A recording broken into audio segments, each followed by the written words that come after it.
पिछले एपिसोड में हमने देखा कि युवराज के बर्थडे पर बहुत बड़ी पार्टी रखी गई है। मेहमान स्लो म्यूजिक के साथ महंगे ड्रिंक एंजॉय कर रहे थे। तभी युवराज की शानदार एंट्री होती है। वो इस वक्त ब्लैक सूट में था, जिसमें उसकी पर्सनालिटी काफी बोल्ड नजर आ रही थी।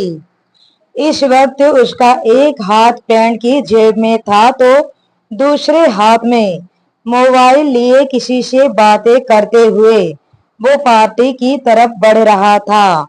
वो इस वक्त पार्टी में मौजूद हर एक शख्स से कहीं ज्यादा हैंडसम लग रहा था। हर एक की नजर उस पर ठहरी हुई थी, खास करके लड़कियों की। अभी युवराज आगे तक पहुंचा भी नहीं था कि सभी एक एक करके उसके सामने आने लगे, उसे बर्थडे विश करने लगे, अपना अपना गिफ्ट देने लगे। वहीं युवराज उन सभी के गिफ्ट को उसके बगल में खड़े इंसान को थमाता जा रहा था। तभी उसका असिस्टेंट कुणाल उसे एक बुके देते हुए बर्थडे विश करता है, लेकिन तभी उसकी नजर सामने की ओर जाती है, जिसे देखकर उसके मुंह से अचानक से निकला, वाओ, सो ब्यूटीफुल। युवराज ने देखा कि पार्टी का हर एक शख्स मुंह फाड़े उस ओर देख रहा था।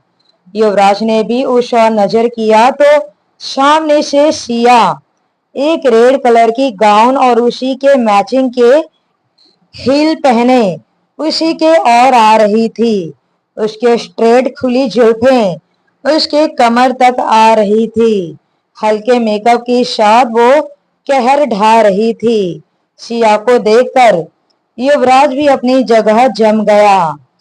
सिया उसी की ओर आ रही थी, जबकि युवराज की नजर सिर्फ और सिर्फ उसी के चेहरे पर टिकी हुई थी। सिया युवराज के करीब आकर उसे विश करते हुए बोली, mister Yuvraj, happy birthday to you.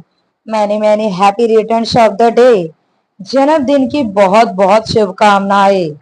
युवराज ने अपनी आंखें छोटी करते हुए कहा, तुम अभी तक यहीं हो, गई नहीं। ये सुनकर सिया के चेहरे पर जो मीठी सी स्माइल थी वो अब गायब हो गई। उसने उसे देखते हुए कहा, मिस्टर युवराज, वो एक्चुअली मैं जा ही रही थी, लेकिन दादी जी ने कहा कि आज की पार्टी हो रही है तो आज का दिन रुक जाओ। युवराज ने उसी तरह अपनी आंखें छोटी करते हुए कहा, वैसे ये एक अच्छा बहाना है। तुम तो वो अभी कुछ बोल ही रहा था कि तभी उसके कानों में एक आवाज सुनाई दी, हैप्पी बर्थडे बेबी। युवराज के साथ साथ शिया ने भी उस ओर देखा, जहां लगभग 23-24 साल की खूबसूरत सी लड़की अपने हाथों में एक गिफ्ट का बॉक्स लेकर खड़ी थी। उसने ब्लैक कलर का वन पीस पहना हुआ था, जिसमें थाई से लेकर हील तक कट लगा हुआ था। उसके कंधे तक के बाल और चेहरे के बोल्ड मेकअप के साथ वो भी अच्छी ही लग रही थी। वो आगे बढ़ती हुई बोली, बेबी, तुमने कामिनी को इनवाइट नहीं किया, बट मुझे देखो, मैं हर साल की तरह इस साल भी तुम्हारे बर्थडे पर तुम्हें विश करने आ ही गई। कहते हुए वो आगे बढ़ी और युवराज के गले लगने को हुई, बट युवराज 2 कदम पीछे हो गया। उसने अपने साथ खड़े एक लड़के का इंट्रोड्यूस करते हुए युवराज से कहा, युवराज, इससे मिलो, ये मेरा कजिन ब्रदर राहुल है, जो अभी अभी ऑस्ट्रेलिया से अपनी पढ़ाई पूरी करके इंडिया वापस आया है। अब ये यहीं अपना बिजनेस जमाएगा। और राहुल, ये है युवराज, युवराज ओबरॉय। इंडिया में इन्हें बिजनेस किंग कहा जाता है। राहुल, जो देखने में कोई छपरी से कम नहीं लग रहा था, उसने युवराज की ओर हाथ बढ़ाते हुए कहा, hello sir, nice to meet you. जवाब में युवराज ने भी अपना हाथ आगे बढ़ा दिया। लेकिन जैसे ही राहुल की नजर युवराज के बाजू में खड़ी सिया पर गई तो उसके देखने के भाव ही बदल गए। वो उसे ऊपर से नीचे तक गौर से देख रहा था। उसने फिर उसे देखते हुए पूछा, और ये मिस ब्यूटीफुल कौन है? युवराज, जो कब से ये सब नोटिस कर रहा था, उसे बिल्कुल भी राहुल का सिया को इस तरह देखना अच्छा नहीं लग रहा था। उसने राहुल को देखते हुए कहा, ये लड़की मेरी। अभी वो कुछ बोल ही रहा था कि सिया ने बीच में ही बड़ी सी स्माइल के साथ कहा, मैं इनकी गेस्ट हूँ। कहकर वो एक नजर युवराज की ओर देखी, जो उसे खा जाने वाले नजरों से घूर रहा था। और ये देखकर सिया के चेहरे की स्माइल गायब हो गई। उसने युवराज को देखते हुए मन ही मन सोचा, अब इसे क्या हो गया? ये मुझे ऐसे क्यों देख रहा है जैसे ये मुझे अभी निगल जाएगा। अब सिया को वहां से निकल जाने में ही समझदारी दिखाई देती है और वो वहां से सबको एक्सक्यूज मी बोल के निकल जाती है। यहाँ कामिनी युवराज को शिकायत भरे लहजे में बोलती है, युवराज, तुम कब अपने दादी से मुझे मिलवाओगे? कब उनसे हमारी शादी की बात करोगे? युवराज, तुम जानते हो मैं कॉलेज के टाइम से ही तुम्हें पसंद करती हूँ। पिछले 5 सालों से मैं तुम्हारा इंतजार कर रही हूँ। अब ये मत कहना कि तुम अभी शादी के लिए रेडी नहीं हो। हमें जल्द से जल्द। बोलते हुए कामिनी ने देखा कि युवराज का ध्यान बिल्कुल उसकी बातों पर नहीं था। वो उसकी बातों को बिल्कुल भी नहीं सुन रहा था, बल्कि उसका ध्यान तो इस वक्त कहीं और था। उसने उसकी नजरों का पीछा किया तो उसकी नजर शिया पर थी, जो उनसे कुछ दूर कुछ लड़कियों के साथ खड़ी बात कर रही थी। जो उनसे कुछ दूर कुछ लड़कियों के साथ खड़ी बात कर रही थी और इस वक्त किसी बात पर खिलखिलाकर हंस रही थी। हंसते हुए उसकी खूबसूरती कई गुना बढ़ गई थी। युवराज एक टक से उसे ही देख रहा था। कुछ ही वक्त में युवराज केक काटने जाता है। उसके एक और उसकी दादी जी खड़ी थी तो दूसरी ओर कामिनी। सिया उससे दूर लेकिन उसके सामने ही खड़ी थी। युवराज ने केक कट किया और सबसे पहला वाइट निकालकर अपने दादी को खिलाया। उसने दूसरा वाइट निकालकर सिया की ओर नजर किया। ये देखकर सिया थोड़ी सोच में पड़ जाती है, ये मुझे इस तरह से क्यों देख रहा है। लेकिन अगले ही पल युवराज ने उस वाइट को कामिनी को खिला दिया। अब तो कामिनी के कदम जमीन से 2 फुट ऊपर उठ गए।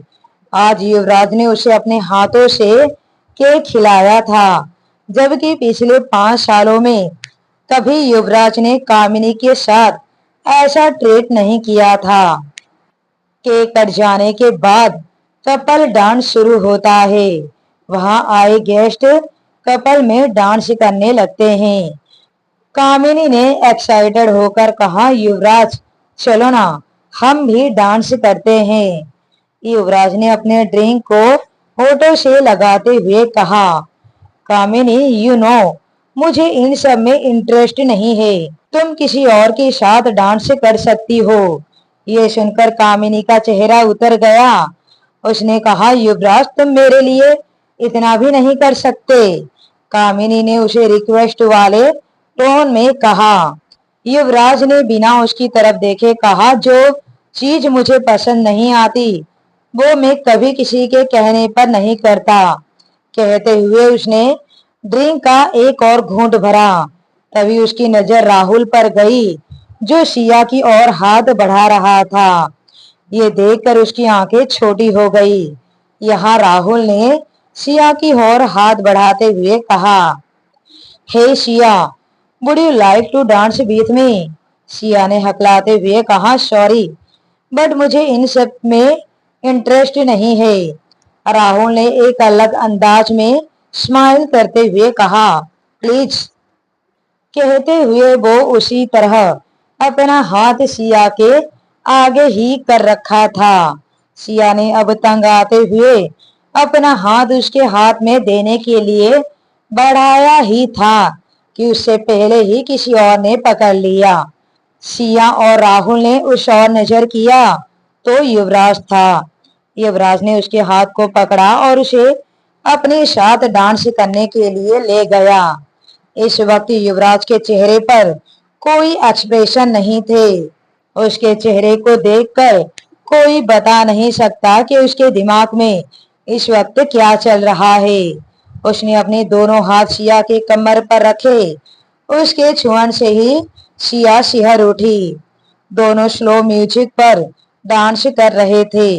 डांस करते हुए वो सिया की आंखों में एक टक देख रहा था। पता नहीं इस वक्त उसके दिमाग में क्या चल रहा था। जो भी चल रहा हो, पर इस वक्त दोनों अपने पलके झपकाना भूल गए थे। उन्हें इस वक्त एक दूसरे में खोया हुआ देखकर कामिनी को बिल्कुल भी अच्छा नहीं लग रहा था।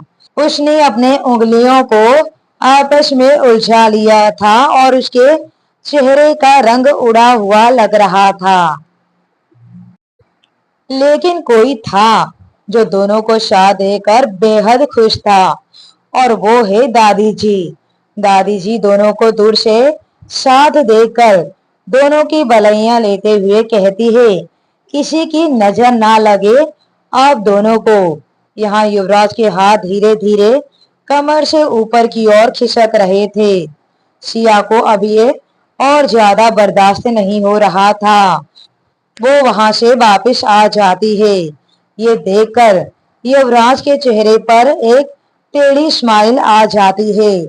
कुछ देर में पार्टी पूरी होती है और सारे गेस्ट जा चुके थे।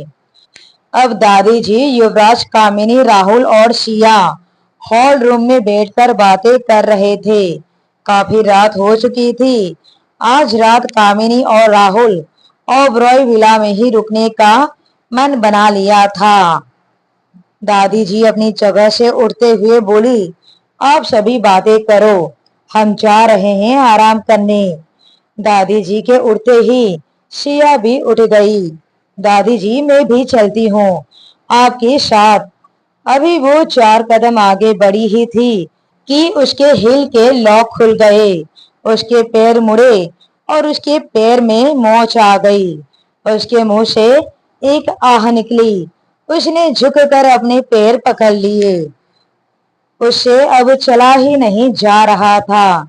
ये देखकर दादी जी परेशान होती हुई बोली, युवराज, आप बैठे बैठे क्या देख रहे हैं?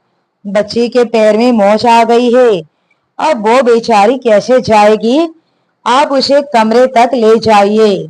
ये सुनकर सिया की आंखें बड़ी हो गई। उसने हड़बड़ाते हुए कहा, नहीं दादी जी, मैं जा सकती हूँ। दादी जी ने रौबदार आवाज में कहा, कैसे जाएंगी आप? युवराज बेटा, सिया को उसके कमरे में छोड़ आओ। युवराज ने आगे बढ़ा और उसे अपने बाहों में उठा लिया। वो उसे सीढ़ियों से ऊपर उसके कमरे की तरफ ले जाने लगा। उसने बिना उसकी तरफ देखे धीरे से कहा, मुझे लगता है कि तुम्हें अपनी वेट लॉस करनी चाहिए। ये सुनकर सिया की आंखें बड़ी हो गई। उसने भी धीरे से कहा, आप ये कैसी बातें कर रहे हैं? मैं बिल्कुल परफेक्ट हूँ। मुझे वेट लॉस करने की जरूरत नहीं है। कहकर वो उसे घूरने लगी। युवराज की नजर सामने की ओर थी, फिर भी उसे पता था कि सिया उसे ही घूर रही है। उसने सामने ही अपने नजर किए हुए ही कहा, I know I am handsome, पर तुम्हें खुद पर कंट्रोल करना चाहिए। ये सुनकर सिया ने झट से अपना मुंह उससे फेर लिया। युवराज ने उसे उसके कमरे में लेकर गया और बेड पर लगभग पटक कर चला गया। उसके जाने के बाद सिया ने एक राहत की सांस ली और खुद से कहा, माय गॉड, पता नहीं इसकी गर्लफ्रेंड इसे कैसे झेलती होगी। ये मैं क्या बोल रही हूँ? ऐसे इंसान की कोई गर्लफ्रेंड भी कैसे हो सकती है? कौन इस टेढ़ी चीज को झेल सकता है? कहकर उसने अपना सिर हिला दिया। अब आगे युवराज और सिया के इस बेहतरीन कहानी को सुनने के लिए बने रहिए माय डेविल लवर कहानी पर।